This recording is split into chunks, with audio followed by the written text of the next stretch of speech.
Gisugat og mga mensahe sa pagmahal og suporta ang 948 ka mga barista kung ang mga gustong mahimong abogado sa gihimong tradisyonal nga salubong kagahapon sa hapon human sa tulo ka adlaw nga bar examinations nga gipahigayon sa Ateneo de Davao University Senior High Campus Building sa Barangay Bangkal dinhi sa Dakbayan sa Davao. Ang mga miyembro sa The Fraternal Order of St. Thomas More Contaumo walay puas sa paghatag og suporta sa ilang mga brothers o sisters nga mikuha sa eksaminasyon gikan sa alas 3 sa kaadlaw hangtod sa tungang gabi aron ipaniguro nga dunay igong suporta ang ilahang mga sis ug brad. Ang Taumo usa ka dakong grupo sa mga abogado dinhi sa Dakbayan sa Davao ug nahimo na nilang tradisyon ang paghimo og bar operations atol sa mga bar exams. Sama sa Taumo, ang Lex Taliones Fraternity naghimo usab og bar operations nga gilangkuban sa mga estudyante sa law school sa Ateneo de Davao University ug sa mga malamposon og iladong abogado dinhi sa Mindanao. Ang grupo sa Lex Taliones nagsige og monitor sa ilang mga brad ug sis nga mikuha sa eksaminasyon ug mihatag usab sa ilang igong suporta.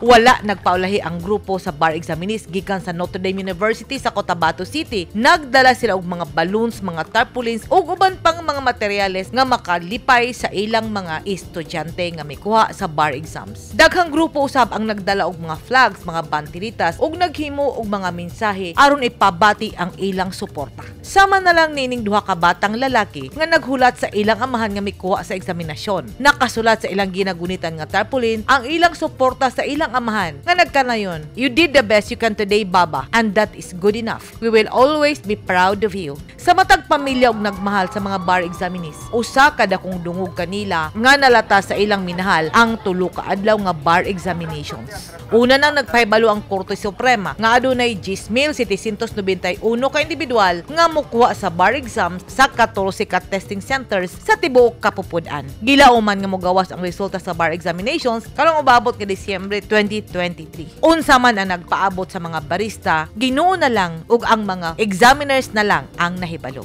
Edith Caduayan, News 10 Philippines. Stay safe!